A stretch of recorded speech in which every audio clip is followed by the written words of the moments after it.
welcome back. This is episode 4 of the Blade Podcast. I am one of your 4 hosts this time, which is a lot of people. We have a special guest over here, Kevin, Knife Nerdery.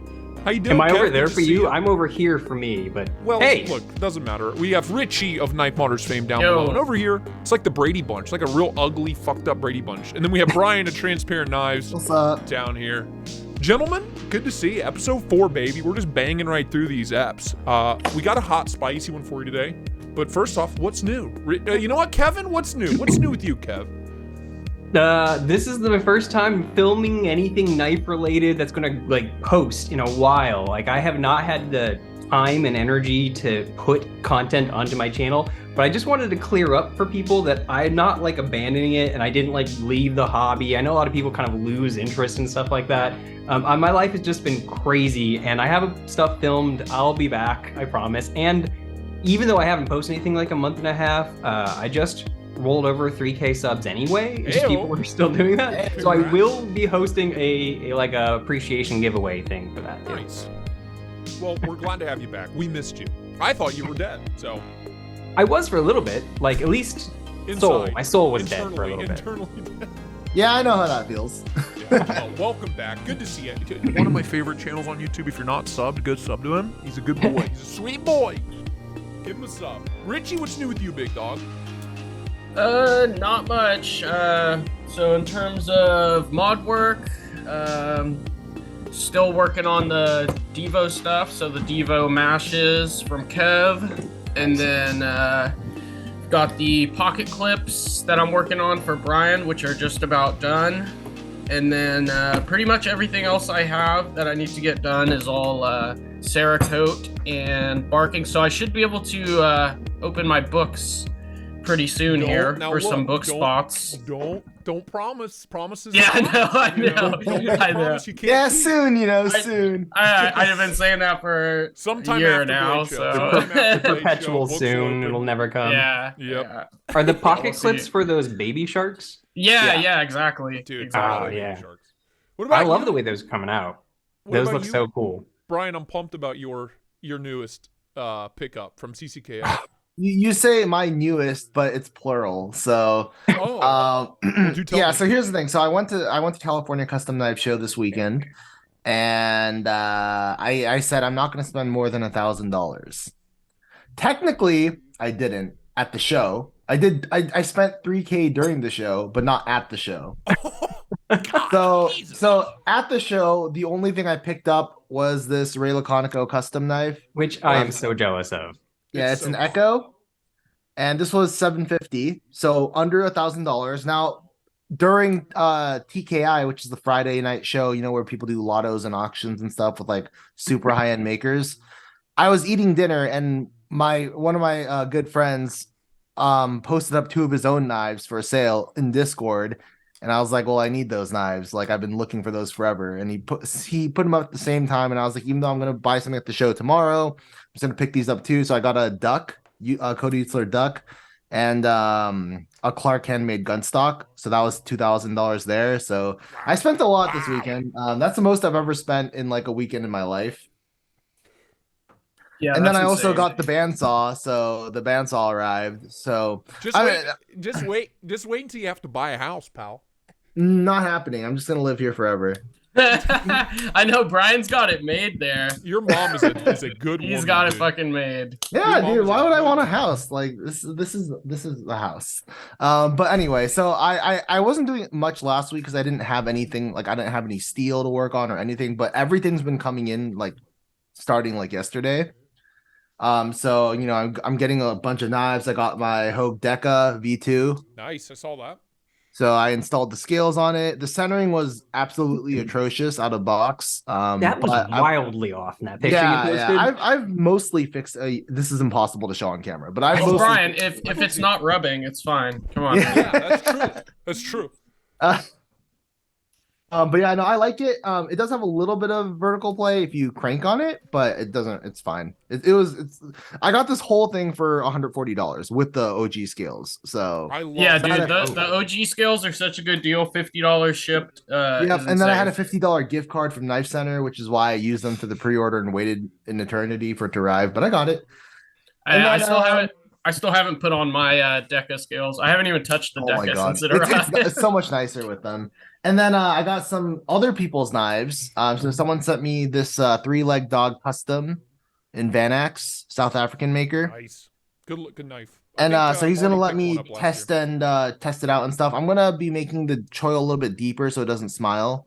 Who's that But by? That's totally new to me. three-leg dog. He's a South African maker. He does a lot of different steels and stuff and like actually runs them pretty hard. So he's Yeah, the knives are really nice. I know Yeah, Marty picked one up at Yeah. Blade Show in Atlanta. Yep. Exactly. Yeah, they're good price. I actually hung out with three-leg dog for a little bit because we did a crawfish boil after Blade Show and we invited some makers. So he was cool, nice guy. And then another one of my friends, Angel, picked up an Asuka Maverick Asuka from California Custom Knife Show. What do you think of that? I really want one of those. Have you handled one? No, I haven't. But I honestly, I want it to be the liner lock versions he used to do, just because I prefer liner locks. It's A friend of really mine- smooth. The action is great. Thumb studs and flipper both work really well, like in every way. So like it's super nice in that aspect. I like the milling. Let me see if I can show it. No, it's not going to show well, but it's really nice. I'll take some pictures and send it to you. But yeah, the only thing I'd say about these that I wasn't the biggest fan of is that like there's a little bit of variation in the action. So like my friend like he was like I picked the best one on the table, and I was like, Oh, yeah, okay. But you yeah, you don't like, want to have to do that. well, I mean they're all pretty good, but like some of them like you'll have to like flip it a bit. Like this one had a little bit of lock stick, but it's already gone now. But just stuff like that, it's not like Little stuff. yeah, it's just a little Yeah, stuff. not a big deal. I mean, they are handmade, and I know it's not an Yeah. excuse for variation, but I don't know. That's out of all things that could be wrong. I don't feel like that is. Those are very minor, yeah. And Yeah, and I think just really personally, like the angles of it. I love the actual design, which is what draws me to it. it looks really nice closed too. Yeah. I like the integral one, or sorry, I like the not integral ones more than the integral ones. The integral ones I think have worse action. These ones are like the non-integrals are like tuned really, really well.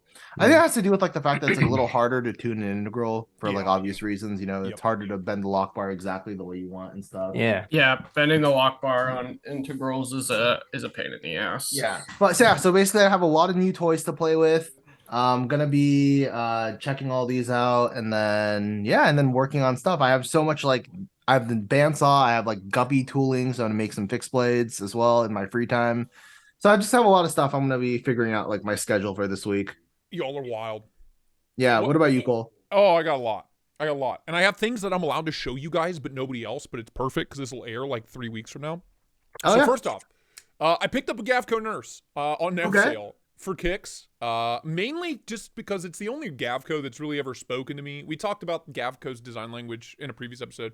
I don't know, it's kind of wacky, but I like the lines of this knife. What did Is you pay that- for that? I paid $150 for it. Okay. Oh, so that's like I the saw, drop version? Yeah, this is the old drop version Okay. by So Wii. I saw Kaivaso had a sale on the Thresher and the Nurse, I think, Yeah, these for were like $190. 159. They're on sale right now. The Thresher and that. Nice. Well, It's not bad. 150. Yeah, I'm it's all right. Caviso. Caviso, yeah. Yeah. And it's got the Caviso? drop logo on it, which, I have a soft spot in my heart for drop anyway. But Yeah, honestly, Caviso is drop basically, just rebranded. Yeah. Yeah. They bought like all of the brand, I guess, basically.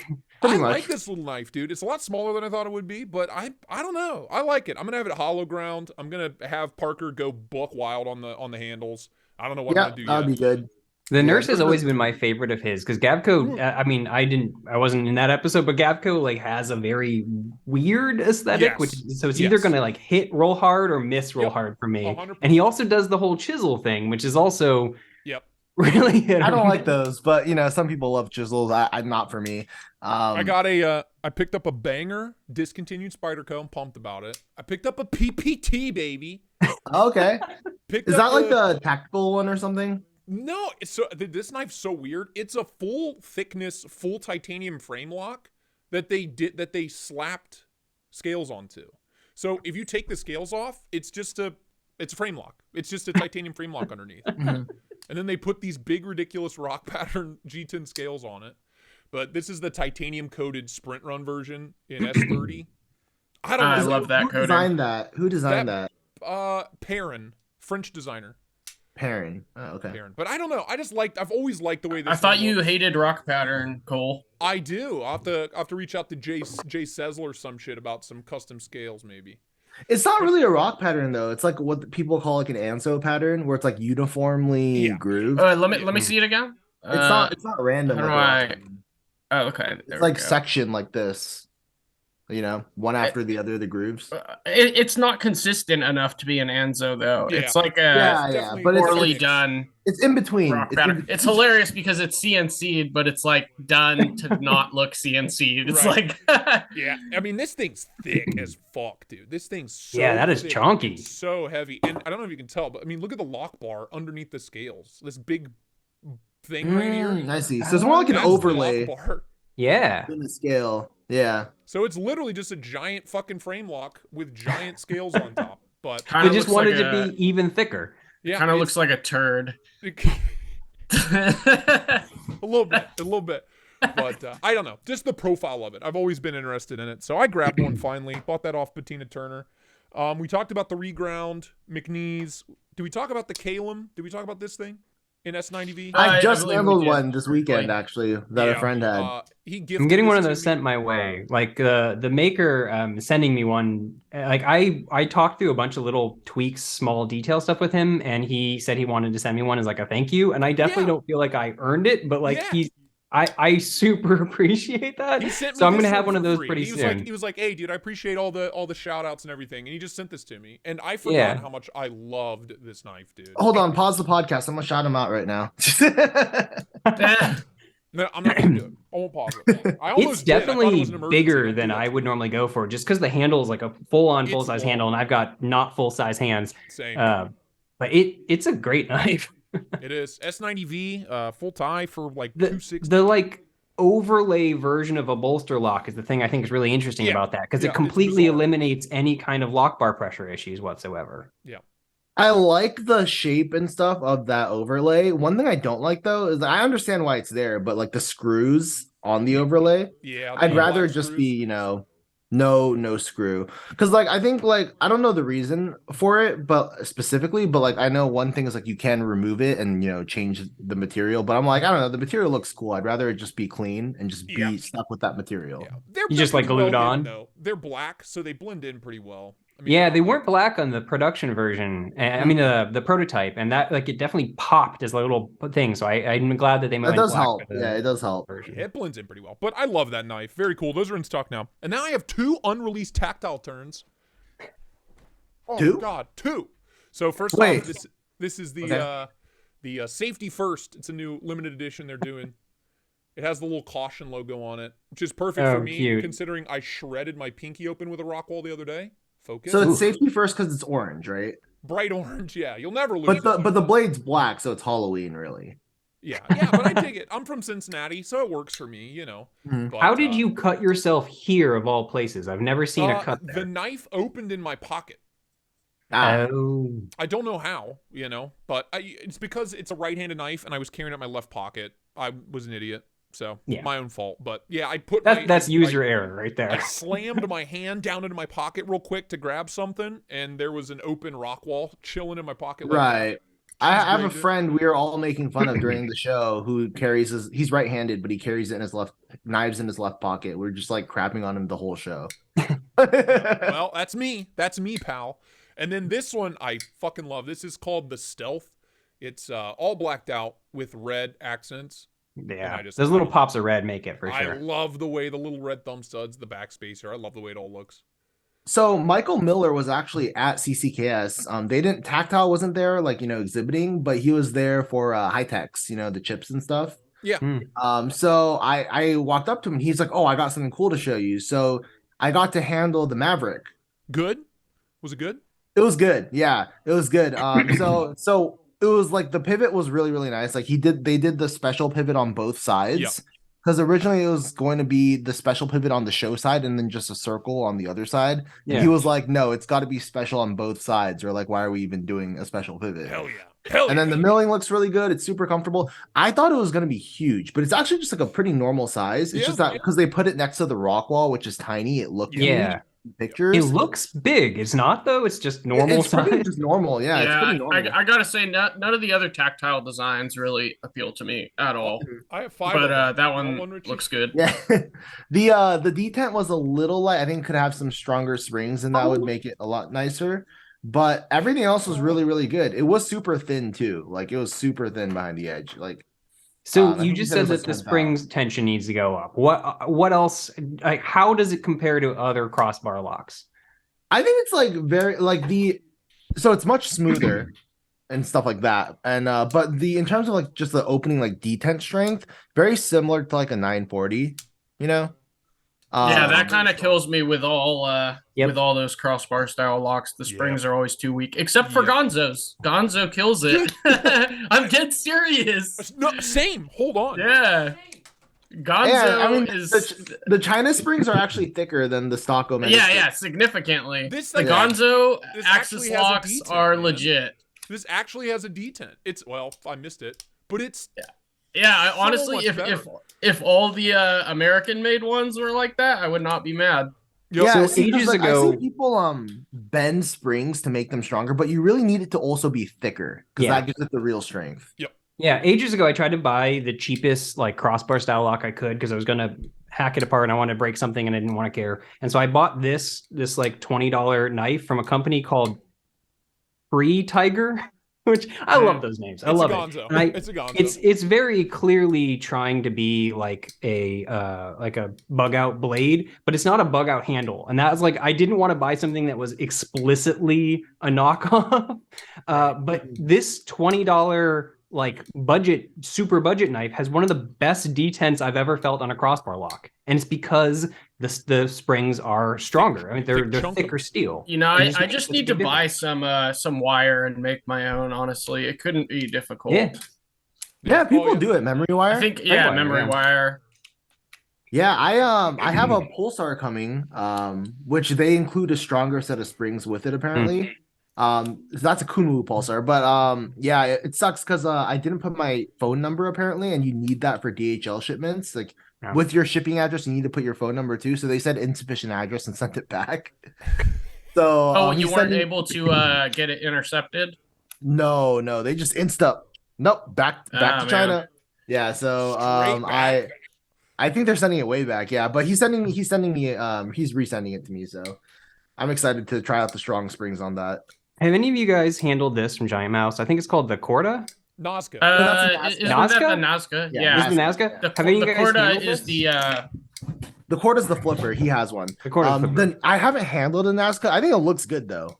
This has like honestly one of the best I guess for like detent emulation of any crossbar lock I've ever seen, because it behaves fundamentally different from any other crossbar lock I've ever used. The way that like this is gonna get real nerdy, but that's like on brand. Kind of your thing.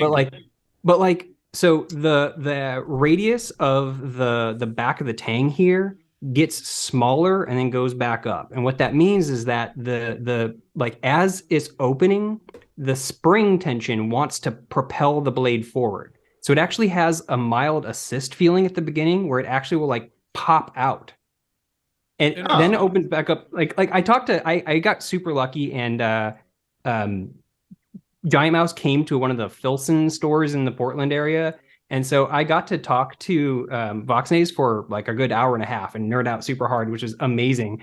And he said that this was an entirely intentional thing, that they purposely did this like sort of assist thing, but they didn't get any prototypes originally. And so they didn't have any way of knowing that this would work in practice until they got the actual prototype in months later and everything like that. So they just kind of took a gamble on this idea of having the spring propel the blade forward at the beginning. But the one result, so like if you're closing it and you pull the bar back and it falls, it's like a normal one. But because of that spring tension, if you aren't pulling back on the bar, it actually like resists you closing it right down here and kind of springs back, kind of like Oh, an assisted knife. interesting. Yeah. I'll have to. Now I got to borrow one. Damn. That's Yeah, interesting. I handled one of those at in Blade Show Atlanta. I think that was when they were debuted, if I'm not Yeah, mistaken. I think so. Yep. Yeah. So that's sort of the reverse of the principle of putting stronger springs on a 20.5, because I actually tried that. So I cut a little bit of a spring on a 20.5 and then added it to the existing spring. So there's 2 springs in there. So it's like super strong. And that made it so that like it did feel like it did like shut close really hard. So it has like, the detent feel on closing. Yeah. But because when you're opening it, it's pushing the shark lock against the tang the whole opening path. It made the opening way less like, fluid, right? So it didn't really work. But now we know why they use a weak spring on the 20.5 because it literally like is terrible to open to get if you want a detent feeling. So This is like the closest I've ever felt to like a pop, like an actual pop detent. I've never. It's wild. I've never I'm experienced. wondering though, that knife that Colin Mason Pierre, he has that detent backlock knife. Yeah. The tonic. Yeah. Is there no way to add like a detent ball to like a crossbar lock, like on the tang or something in a similar fashion, and just have a little bit more pop? Like a using secondary detent kind of deal? Yeah, like a secondary detent. I'm sure There's there is. gotta I don't be. know why no one's tried it. Yeah. I mean, That's the with thing is like bloodlocks all the time, right? for sure. It's sort of like Kevin said though, like when you try new things with like an OEM, you don't know You if don't it'll know. work until You months don't later know. when you get the prototype. So it's always like a time risk. And then if it doesn't work, you have to do another prototype, Yep. and that's Right. going to add Delayed. a ridiculous amount of time. Yep. Hey, it's been money. enough time. So how are your prototypes going? We Yeah, wish How that- are your prototypes? How are your prototypes? Lindy, Uh, how are the prototypes? so we have not. So we got the original prototypes from the MBK OEM, and we decided to go a different route with it. So we're completely redoing the CAD on it, changing. It's going to be like a complete different knife, basically. I mean, it still has the same lines and everything, but there's going to be a lot of change. Well, there has been a lot of changes to it, so it does look a lot different. So the CAD work is getting done right now by someone in Discord that Brian hooked me up with. How's it going? Is it like looking good? Yeah, it looks good. It looks really good. The first drawing that we sent to him did not work out, so we had to redraw it. Well, Lindy did because I can't draw, but it's looking good. Oh no! It's looking really good. Hopefully, we have the completed CAD here pretty soon, and then we'll be sending it out. So we're honestly way out from even getting prototypes, let alone getting the run done. But But it's in progress. yes.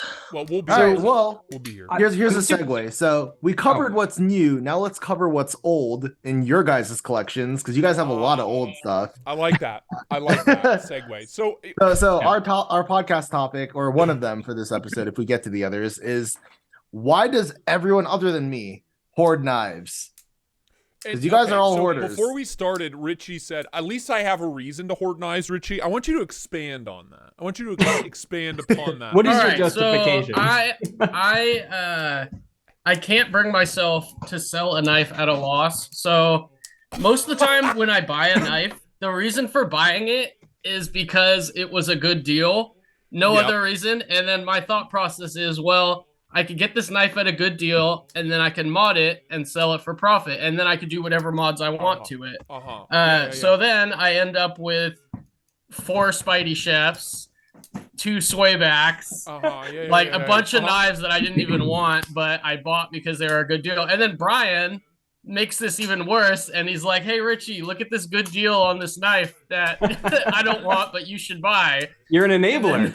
Yeah, I mean, enabling. He's enabling, baby. Hey, but I'm Like not this- making him keep them. I'm just making him This buy shaman, them. for example, he was like, "Oh, dude, look at this! Look at this! This is a pretty good deal on the With the shaman, ultimate right?" And I was like, scales? "Oh yeah, are you Yeah, gonna buy it?" And ultimate. he's like, "No, but like you should." And then like we went and looked up the price on the secondary, and I was like, "No, I think I'm good." And we kept talking about it, and then now I have the shaman that I haven't modded. It was an insane deal, though. It really was. Yeah, it was actually crazy. It did have some DTAP play, but luckily I had some spare shaman liners, and that fixed it. So You just had some laying around from a previous. I venture. did. Yeah. Well, that's interesting. That's interesting because my reasoning is insanely similar. Honestly, I don't have a Brian. I have a live stream chat of 120 people literally throwing money at me, like forcing me, telling me this money is so you can buy this. This money is so you can buy this. So I'm always obligated twice a week to buy something. That is the like most first world knife problem. I of all know. time. I mean, look. To be fair, that's like sort of like, you know, maybe you don't want to sell it because it's like a gift in a sense, right? Yeah. And dude, and that's how every single one of these knives feels, because it's like, oh, but Brian Dorn donated $50 so I could buy that on a live stream. But so and so donated $100 so I could buy that on a live stream. And then Ed Harrison donated $500 so I could buy something nice on a live stream. I saw that. He did it twice. What? But donate how much? He donated $500 twice, and so one stream was $500. The next stream was $250, and then the stream after that was $500. So what strings came attached to that? What do you have to buy with that money? Well, that's the beauty of Ed. We call him Uncle Ed now. Uncle Ed, if you're watching, what's up, dude? Uncle Ed. He's like our rich uncle now on the live stream, right? You know, the rich uncle. Everybody has a rich uncle. Somebody in your family's rich. I think Jared's two dudes are still unmatched though. Mr. Amazing. Mr. Amazing, yeah, dude. Yeah. And the one other guy. Ed's my Mr. Man. Amazing for sure. Yeah, but there are no strings attached to those donations. I could use just get something nice. He bought Jared a 2x72 belt sander because he hit me up and he's like, hey, what should I get? Like, he said he'd like pay anything, but Jared didn't want to like, you know, make him pay for like the top dollar 2x72. But anyways, yeah, he got one a while back. I'm surprised he hasn't done a video on it or anything. But yeah, insane. I think the biggest donation we got when we were doing our lives was it was like $250 from Matt Christensen, which was crazy and completely unexpected. Well, up until that point, it was 100 all at once, right? That was the biggest. But anyway, that's I have like my desk is covered, that table back there is covered, this toolbox is full. I have 2 Apache cases down here full. There's just some laying over here. They're all I'm completely numb to huge like donations on live streams personally. I don't mean in the sense of me getting them. I don't do live streams where I get money, but like since I watch streamers, they just have like constant donations. Oh yeah. Same. Oh. So, like I watch a lot of streamers too. Yeah, you know, so like streamers I watch, it's literally just like $100. Yeah, I remember you showing us. It's ridiculous. Yeah, they literally have to do a separate stream just so they can read all the messages from those super chats and just say thank you to all of them. It's like so much money, it's ridiculous. Yeah, but you know, it's absurd. One day the knife community will get there, maybe, hopefully. You know. Yeah, we'll see. They're doing all right on my stream. So Jesus Christ. But so your reason is because you're getting, but surely you have knives that were not like funded by the stream that you just have a lot of and you still hoard them. For sure, and it's mostly budget knives. And we were talking on today's live stream that it's time. Like I there's something I want us to buy this $700 fountain pen really bad. Judge me, I don't care. But we were talking on the live stream. They're like, sell everything, sell all the knives, sell a bunch of knives. So can we just can you explain for just a moment what would make a fountain pen cost $700? Well, you know, it's pretty. Okay, I can buy that. Pretty is enough for me. Though? Is it like fancy materials that are expensive? Yeah, so it's Italian lava rock is what it's made out of. Is what it's machined out of. That's what the whole pen is made out of. Machined the out of a nib rock. is ruthenium plated 14 karat gold. You know. Okay, well, I mean, gold is the easy way to make anything more expensive. You know. Well, no, a gold nib really does write better. I mean, like this one is 18 karat. This little pea shooter is 18 karat. Mm-hmm. I have a 20. Write better? Why? What would make it write better? You just feel better as you're writing just with like it, or knives, you materially actually respond? You want to experience all the blade steels. Fountain pens are the same way. You want to experience all the nib materials. So they make titanium ones, stainless steel ones. They make all kinds of crazy shit. But the point is, I realized on the stream today that I have 2 drawers full of budget knives that I don't need. So it's like if I sell them for $30 a piece, I'll have like $3,000 fucking dollars laying around. You know what I mean? Do budget bundles. So yeah, you should do budget bundles. That's a great way to get rid of budget knives. Well, I'm gonna give open like dibs to all the channel members and Patreon members first. So another thing is, you know, so you're saying that it's more like tastes though, right? Because like it's not writing better, it's just writing different. Like it feels tactilely different. It is a taste thing, yes, totally. But it's just like knives. You want to experience all the different blade shapes, all the different, you know what I mean? With pen nibs, it's different thicknesses, different materials, different countries of origin. Everything feels a little bit different. Oh, you have behind the nib thickness. Got it. Yeah, seriously, you really do. You got broad, fine, medium, extra fine, double broads. You have music nibs, crazy. You got stubs, italics. Oh, Dude. music nibs. So you have acoustics for your pen too. Yeah, it's all No, but about is the, that- it's all about the acoustics. Is that really what that means though? Like what? Like that's how I interpreted that. Is that right? No. A music nib was developed in like, I don't know, the 1500s, 1600s for writing music. So it's a nib developed to handwrite musical notes. So like the Because crazy that's different tales- from letters enough that you need a different design. Is it functionally different? Apparently it did. You know, these See, days Pens are lame. I disagree. I've had several friends tell me that I would really like nerding out about it because of all of that level There's of so much. customization I and mean, variance. there's so much. Do you have good handwriting, Cole? I have excellent handwriting. That's why I don't ever bother going into this. I have chicken scratch handwriting. It's gonna look like garbage. Same, but you We put a should start- titanium, you put a full titanium Conklin in my hands, and I'm Well, fucking- it's quite depressing. You buy a super expensive pen, and then you're like, "This is gonna make me better at writing," and then you write, and it still looks Well, like shit. it makes you slow down. Fountain pens kind of force you Yeah, to slow yeah. down. So I have the Yeah. best idea for you. Start a second channel, right? About like, how to write with a pen and have good handwriting and call it calligraphy. That's pretty funny. well then, can I take that's free? Yeah, I don't have to yeah, pay you it's for a good that. idea, right? I don't have to pay you for that idea. Oh yeah, so Kevin, how many knives do you have?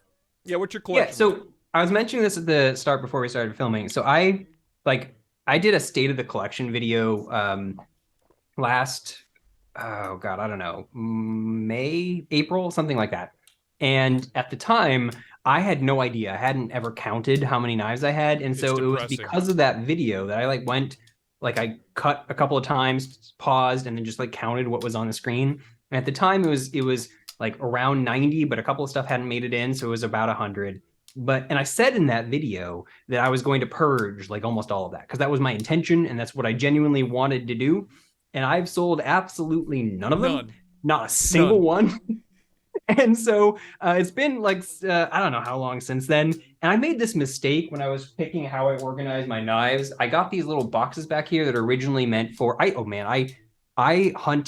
hyper shopped in my nerdy way, trying to find a slim drawer system that would work for knives that was expandable. And I looked at all these things that made for painters, tubes, and Is that for hardware pens and screws? Is that what that's for? these ones are actually meant as a filing system just for papers. It's just meant for paper, but it's got just enough height that everything I would ever own will fit in it correctly, and it doesn't leave a bunch of extra space. And the problem is that you can buy more of them. And so I ran out of room a bunch of times, and I had this rule for myself that I was going to stop if I ran out of room, but then I just bought more. So I've got 3 of them now, and they just keep stacking. And I have another one in my cart on Amazon right now. Oh no. Oh no. So I don't have a those? count. How much are those little things? My organization's a nightmare. These aren't bad at all. They're $20. They're made of real wood. They're nice. No kidding, $20. I Yeah, need, they're I need nice. about a dozen of them, dude. The one on the right, is that the Harbor Freight knockoff, or is that the real Gerstner? That's the Gerstner International, which is Gerstner's own knockoff of Gerstner brother. or Oh, Gerstner really? Sons. Interesting. Yeah. It's their The budget Gerstner one. International is the kind that you can buy that's man, so the difference between this and the versions that they still make in the States is the construction method is the same, but the attention to detail just isn't as high. But then the cost difference is 4x. But these are still stupid expensive compared to the other one. But I What's the managed to price find on that one? I think this is about $300. Ugh. I have a What is quick the price question. on the US made one? About $1,200. Yep. Oh my, Oh my Yeah, god, they're insane. dude. My dad has Alright. 2 of them the size of this toolbox. The big giant ones, and he Yeah. bought them in the 90s maybe, and he probably paid $600, $700, $800 back then for them. So I hunted Craigslist forever for trying to find them because if you buy a vintage one, they hold up and people Forever. don't know what they are because when they bought them ages ago and inherited them from their grandpa or something like that, they don't charge a lot. But I always hear these stories that people find them on Craigslist for $70. I spent a good 3 years trying to find one of those. yeah, No. not happening. Damn. Anyway, I don't know how many I have now. I would guess probably 160. maybe You're up more. there with me. You're up there with Hefty. me and Hefty. Richie, then, dude. And the reason why is twofold. The big one really is time. It takes a lot of time to post stuff. It just Yep. does. Like taking pictures, writing a description correctly, it just takes forever. And it's unless always you like, do I it wanna like do it. Brian. Brian, You all need Brian can do it in like 2 minutes. Yeah, I'm so fast at posting stuff. Like, dude, I had this problem because I'm trying to do like YouTube reviews, but I only have one review because I keep getting knives and then I instantly sell them. Like it's gone before I can make a video. Like That's And the other you reason why I price have so many. everything lower, so they always sell pretty much immediately. Yeah. yeah. I mean, yeah, and the other thing is like, oh, actually, I want to ask you a question about your system though. So, how do you transport your knives when you want to show other people like your collection? Oh shit. So I don't have a good solution for a bunch of knives, but this is a little roll. It'll hold them at the bottom. So that holds like what, like 0.3% of your collection? I gotta use the restroom. I'll be right back. Yeah, Yeah. it's a top 9. Yeah, point. It's a top 0.01. 9. I have to be pretty selective. Then I have something in a pocket, something in a different pocket. I can bring like maybe 12 to show up. Yeah. I guess the other reason why I still have those is because like I have archivist brain. Like my brain wants to preserve stuff and it wants to have like a reference collection. And especially because of ever since I started the channel, like I want to be able to say, oh, hey, this reminds me of blank, pull it out and show what I'm talking about. Yeah. And it's the same reason why like I have a really hard time finishing liquor bottles. I don't know if you guys know this or not, but I've got 370 liquor bottles over there in the other room. And it's because, Empty? Oh no. So that's the thing is I can't empty things because I want to be able to compare them later. I want to be able to reference stuff. I appreciate that. I appreciate that. So I think that I sometimes. Yeah, I do recall you. I don't remember what it was on. If it was a podcast or what it was, and you were talking about how like when people come over and they see it and they're just like, "Whoa, dude!" Like, okay. So I moved in October, and this is the very first time that I've ever had it so that you don't see it when you walk into the house. It's finally around a corner, and that is such a big difference because every other place I've lived, you walk in and there's just the wall, and people are like, "Oh shit." And I immediately feel like, they assume I'm an alcoholic or something, or just like a hoarder because it's a connoisseur. Sure, that's a polite word. But yeah, finally it's around a corner, and so like there's the like initial of like, oh, a home, and it's not till they taken off their shoes that they see the wall. It's too late at that point, right? But that like I want to be able to reference stuff later. It makes it so hard. I want to have like an example of every thing, an example of every locking mechanism, an example of every whatever it is. I 100% get it, dude. That's good for explaining stuff, for size comparisons. I mean, I did my one video and I was like, I have nothing to compare sizes because I don't have knives. So you pull out like an esoteric knife that you made. No one's ever seen. Yeah, no one's ever heard. No, it's literally of it. just I have my Arius and that's it. I'm like, here's the Arius. All right, that's it. Something that like 1% what of is the population. The oldest knife you guys have in your collection? Like when it was actually made. Oldest? Like production date. Yeah, like when it was produced in terms of age, not like the first one you got. Oh, I got mine, baby. I'll go first, bitches. I'm pretty sure this is 70s. I'm pretty sure. This is an old... Oh, Brian, you're going to love this. This was my grandpa's old Gerber made in Portland. Oh, back when they actually made shit here. Yeah, back when Gerber made shit here. This is probably 70s, I would say. But look at the blade. Like, there's nothing left. It's been sharpened. Yeah, that is that's disgusting. This was that's his a standard daily grandpa carry. knife This is his experience. daily carry. For yeah, like sharpened with a file. Yeah, they're like, I sharpened the whole knife away, and like every time they sharpen, they're removing like 1/8 of an inch. It slowly turns into like a spike shank. Yeah. Yeah, but it's in a little browning sheet. I don't know the age on this, but the knife's 70s. I looked it up. But I was cool at one point. Little back lock. Action is what it is. But my most oldest knife is my Conigarius. I got that in late December last year. So okay, so like Whoop. you said okay, so like the oldest knife I have that's still actually something that I would use is one of the first like real knives I got when I got into making or collecting knives and more Rip, seriously, baby. and it's the sheep's foot version, 20 CV version The of best version. the I used little to have baby one of guy those, there. yeah. But like, because all of the stuff that I had before I took knives more seriously was garbage, just Yep. absolute garbage. And so it's not like in my collection anymore. But the only thing that is still there is I've got this, Oh, dude, hell yeah! I had one of those when I was a kid. the Ed Oh, Van yeah. Hoy snap lock. And I Yeah, think dude. this is like 2000 or something, 98 or something. I Early don't know when this came 2000s. out. Early 2000s. Yeah, 2003 something. I don't Yep. know. But Something like like, that.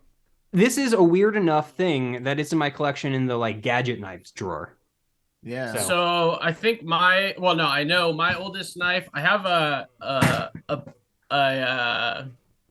shit. I'm blanking. What is the backlock buck knife called? The buck 110. 110. Yeah. There we go. So yeah, I have a buck 110 from like the 50s, which is Wow. an extremely sad story because the when I got my KME, like I knew I wanted to like reprofile my knives to like 15 degrees per side. So Oh, I put no. this buck 110. This was prior to me knowing it was made in the 50s. Put Oh, it in there. no. And this thing had been sharpened back with a file. So it wasn't like So it looked like my Gerber. 10. So 15 degrees per side, and the bevel went like all the way up the tip, and it was terrible.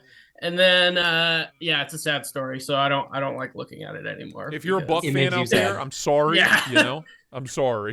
But Please This don't and knife cancel then reminded us. me though of one thing. Like Gerber and garbage sound so similar. Yeah. You're So not wait, And wrong. then do you guys know I how think- Gerber started?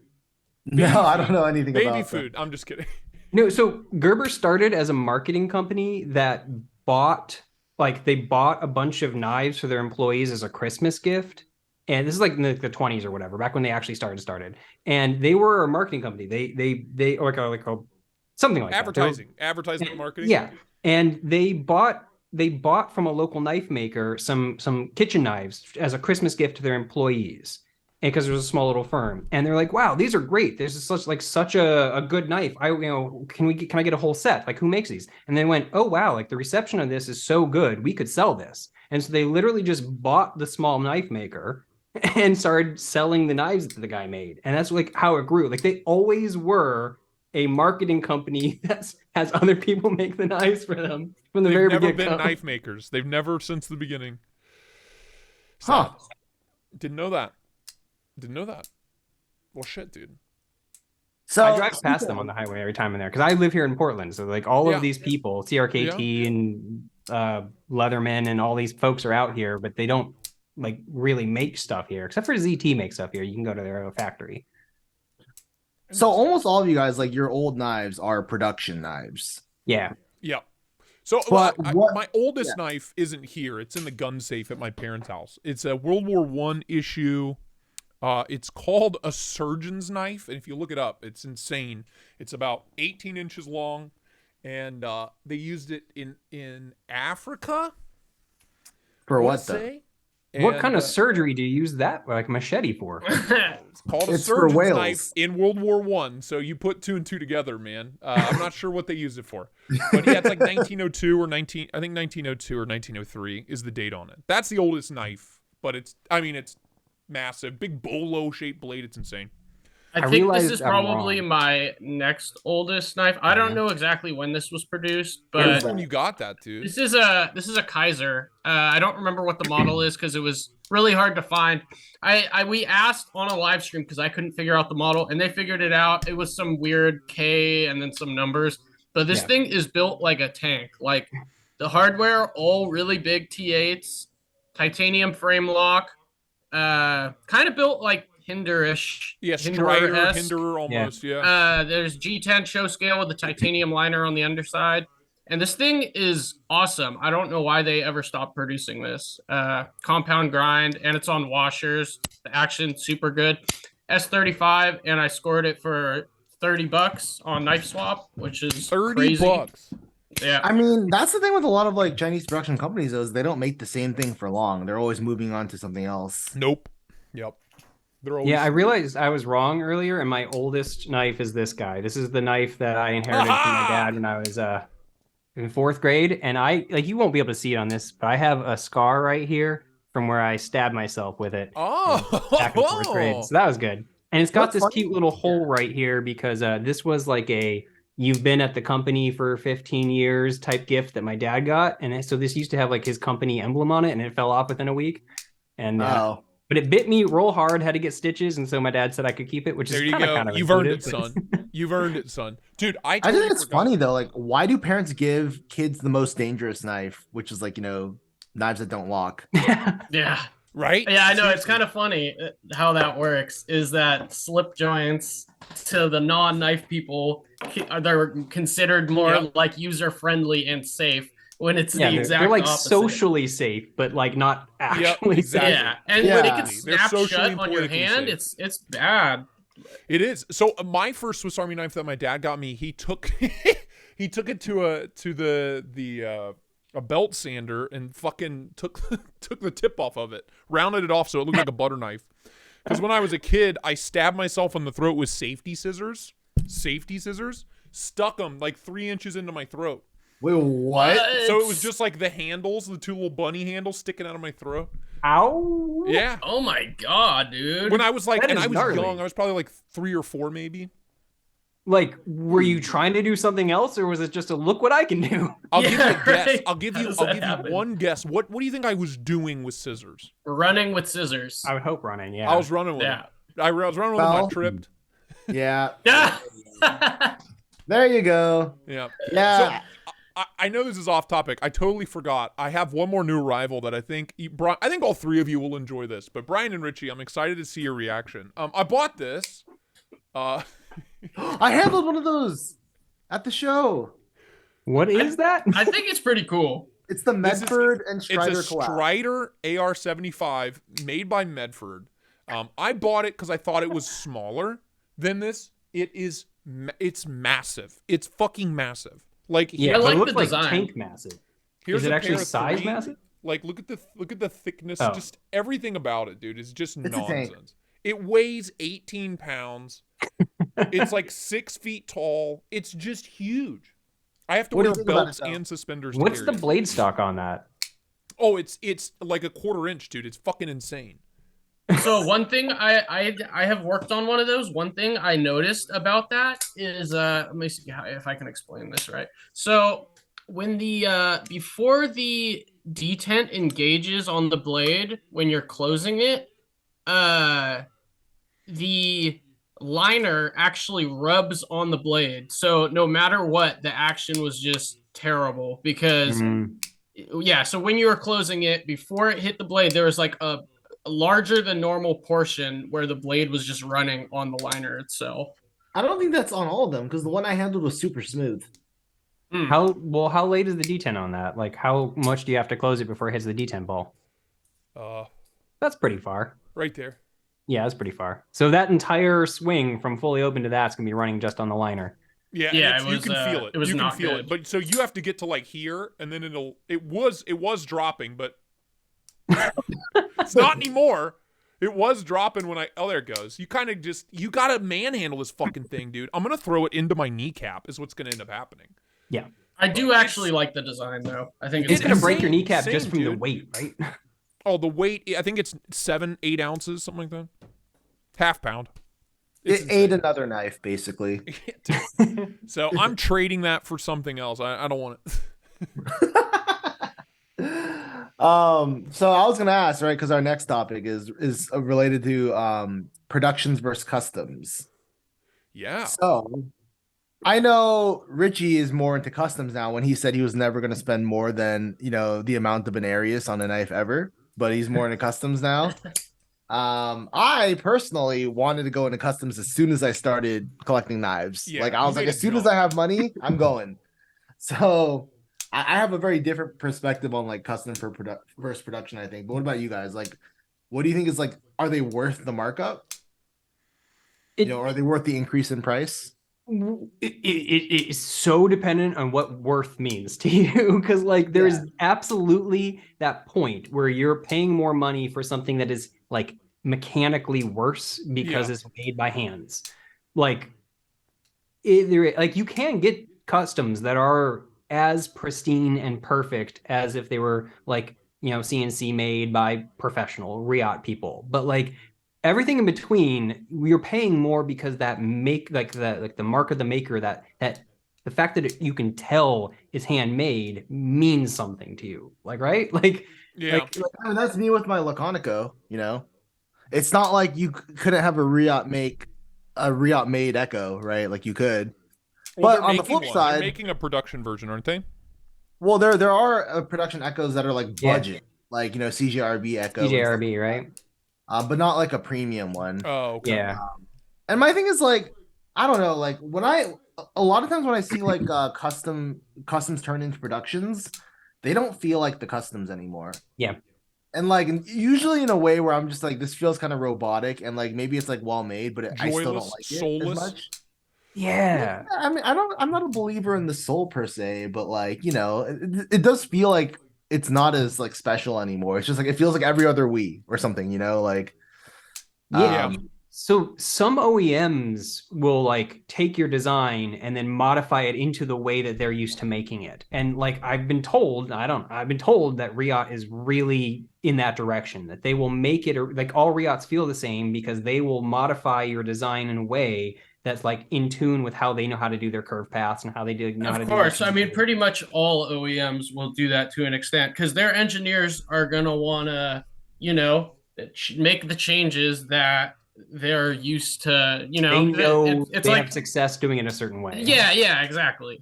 hey, my lock face geometry is always like this. We're just gonna do it like that, like Or the the smile with Riots. It's like yeah, we we'll always send in a design with a very clear again. plunge and choil, and then somehow it still ends up with poor edge termination and smiles on. I think that's definitely like my biggest complaint with production versions of custom knives is that there is that unavoidable similarity, that they all do feel too similar as a result of that. Like especially like, so I love this knife. This is a Renegade Provisions Co. God of Mischief.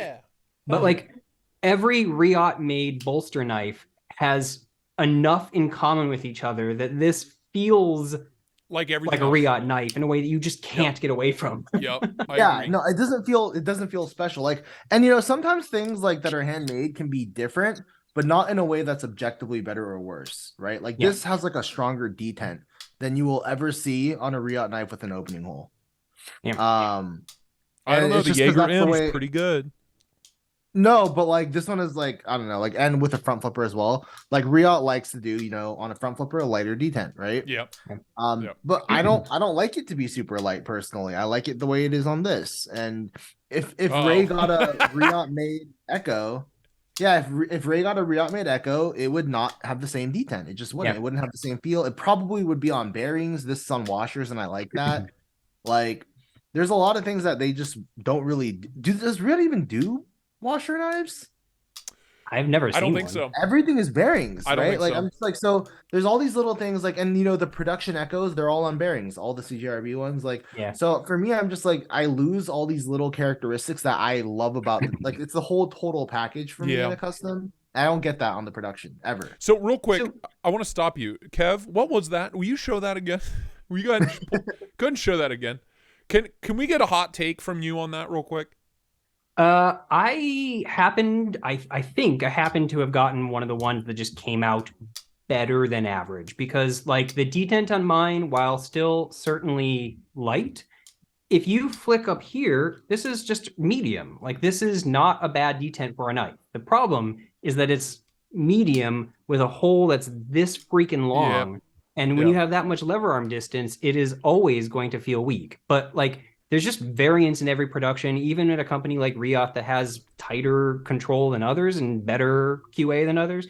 Like they still, like mine does not fall out. And you look at a lot of the people I've seen that were posting in chats with me, or you just watch like Jared's video or something like that, his just fell out. So I think mine just kind of was one of the better ones. You got one, baby.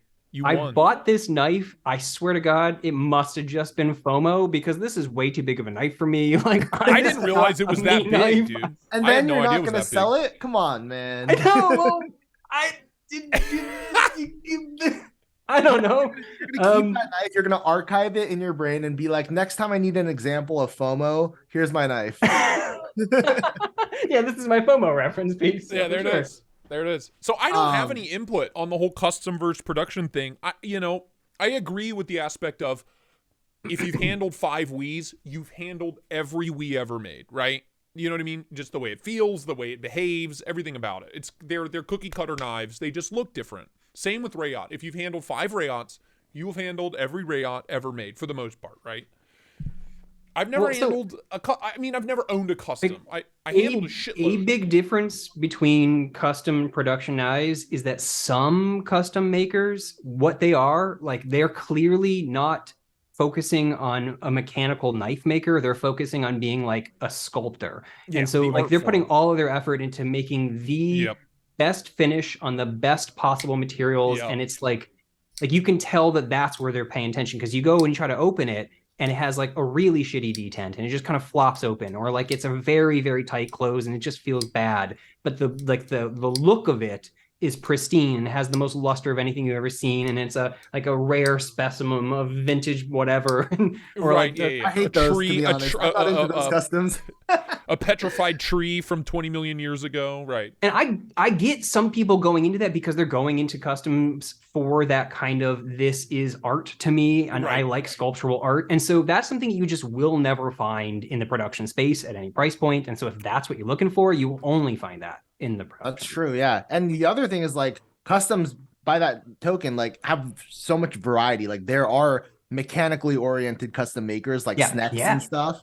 Get super into the weeds on all the tolerances, have much tighter clearances than you'll ever see on a production knife. Like super tight spaces everywhere that you just can't see on a $400 production. That's why his knives are like $2,500. But like, there's like the Snexes, and then there's like the people who are like the materials makers, like the fanciest materials, everything like mother of pearl inlaid onto Timascus, inlaid onto Mokume, like, and then like I don't know, like I like that there's like that huge variety of things to choose from. When I look at like a large majority of like production knives, I feel like I'm limited to like, okay, you can either get micarta, plain titanium, or a fat carbon implant. Like, it's very like, like just input, like, you have a couple options and that's it. And like, those are very good knives, but it starts feeling like Taco Bell. It's the same ingredients, just reformatted in a different form factor. That's it. That's a great metaphor. And that's not necessarily bad. Like, I still like production knives. I mean, and there's always that stretch of like, what the definition is, which people can argue about all they want. Like, some people say, the Arius. I have an Arius. That counts. That space. Arius right is there, a production knife. Yeah. That space where it's like ultra high-end production, where it's like as good a quality and attention to detail as you find on a lot of production. I mean, custom knives, but it is a production knife because they're using CNC and everything like that. That's my favorite space because the things come out in a way that like tickles my precision brain. Like I love the crispiness of that, but like it still has all of the super fine-tuned detent and like the super fine-tuned action and every like, and you can still talk to the maker and stuff. Like even even the Oz Machine Company, the Roosevelts, those aren't customs. Those are also small batch production. Those are Omega small batch high end production. Yeah. But that's like definitely my favorite space. Oh, to be fuck you! All right, everybody, get him out. Just get him out. Get him out. Get him out. I don't have mine right now. I don't have mine. Wait. Brian, earlier you said you got in a gun stock. What config did you get? So I don't have any of my knives yet, because they haven't arrived. But the one I got was like a really cool it's like a camo carbon with like a thumb stud. It's a special, like the newer Clarks have thumb studs as well as the front flipper. And it's like damaged steel with a harpoon. Like it's pretty cool. I'll show it when I get it next time. But yeah, I want to show my Oz too, but I can't because I sent it to Dan to fix some stuff. But yeah, that is my favorite space for sure. Like, and I still appreciate like, a cheaper production knife. Like my Hogue Deca is cool, right? I'm like, okay, like it has like the basic stuff I like. If this was like tuned perfectly, like it had no lock stick or vertical play, like it was centered perfectly, which is all possible with production, right? Yours And then has I lock feel like stick? mine has some lock stick, yeah. Oh, I guess you can't hear it. It's not bad though. It'll go away. I'm more Yeah. concerned about the vertical play though, because that will never go away. There's a little bit, but it's not Hold too on, bad. I wanna check mine. We are running out of time, gentlemen. We're coming up on an hour. Okay. Eight, But eight I just want to minutes, say, eight like, minutes to go. I appreciate getting value for your money as well. That's like a different thing. That's how I see Yes. production is like, Yep. how can I get my value for my money? Whereas custom, I go like, it's not really about the value per dollar anymore. It's about getting exactly what I want from the only Yeah. person I can get it from, Yeah. Um, Yeah. That's a huge part of it, is that so I've These only pouches are adorable. Isn't that cute? Isn't that cute? Yeah. They're so small. this is the first time that I got a knife like Yeah. custom made for me. Like what is I that, the actually Trevi- picked the specs. What is that called? Triaxis. Triaxis, yeah. Triaxis. And the guy John, really, really nice guy, an extremely talented machinist. But that like this is the first time I ever actually got to experience that. I own knives that are custom knives, but they weren't custom for me. But that ability to actually pick it and make it green because no one else wants green, but I wanted green, like that does. I will never sell this knife as a result.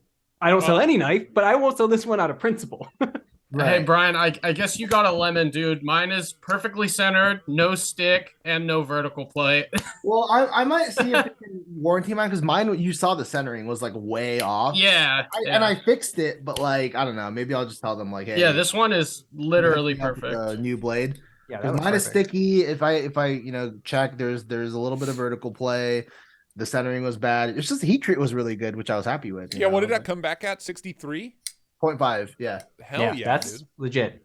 Yeah, it was really good. I need to check mine. I got mine but here's my concern is like I waited almost a month to get this knife from Knife Center, and I'm like, if I send this back, will they take another month to send this one? Yeah.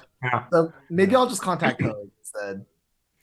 Well, shit, gentlemen, we made it. We made it through episode 4. What a wild ride. With Kev, with Kevin of Knife Nerdery fame, with Brian and Richie, the regulars. Look, you got a great channel, pal. Don't short sell yourself. If you're not subbed to Kevin, sub to him. I'll leave a link down in the description of this video for you to find him. But yeah, it has been an absolute pleasure. Like I said, I will be back to posting stuff, but it's been a while since I've gotten to like knife talk with folks live like this. So it's like therapy. You know what I mean? It's therapy, baby. You know what I'm saying? Brian, Richie, any final closing remarks? No, now I'm just thinking about how I'm going to process this warranty claim. Like, how am I going to word my email to like not be rude, but not like, be an asshole, but also get shit done. Yeah, I get it. But also get my knife fixed. Yeah, that's like I hate writing emails, dude. Like I'm just like, get a secretary, Brian. You can afford it. You don't pay rent. Doesn't mean I can afford it. I just that's true. Yeah, he doesn't pay rent because he can't afford it. That's it. That's exactly right. That is true. Well, thank you, ladies and gentlemen, one and all, for watching. This has been episode 4 of the Blade Play podcast. It's been a pleasure, a privilege, and an honor. We'll see you on episode 5. Godspeed. Good evening, good morning, good afternoon. Bye-bye now. Bye-bye. Now. Enjoy yourselves. Cheers. See ya.